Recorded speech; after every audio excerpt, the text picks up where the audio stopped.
This is Jared at Weber Brothers Auto bringing you another short clip focusing on a front clip. Today we're showing a 2019 Tesla Model 3. We've done a couple of these now and always clip them exactly the same. As you can see, it's on a custom built skid, and later in this video you'll get to see the completed wrapped up project. Any Tesla is obviously different than pretty much any other car we process.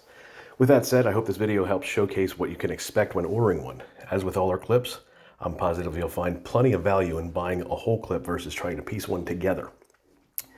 Contrary to popular belief, not all Teslas are the same. The battery pack and other options can play a role in what is needed from one front end to the next, so please don't assume they're all just the same.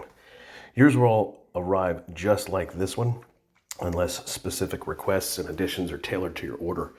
The hood, headlights, fenders, reinforcement, front cooling components, wire harness, and splash shields will all come wrapped up. Hoses, brackets, and other miscellaneous items will be bagged up like you see here and included as well. For a complete list, contact me. I'll be happy to share it with you. Next up, you'll see this order turn into a front clip into a wrapped up front clip ready for a freight shipment. You don't have to pay for freight shipping. You're welcome to come to us and pick it up with your own trailer. If you are picking it up, it will not look like this. This one is prepared for freight. It'll be a clip sitting on a skid with no covering or framework. Remember, we don't load into pickup beds or on top of pickup trucks. It's not safe and we just don't do it.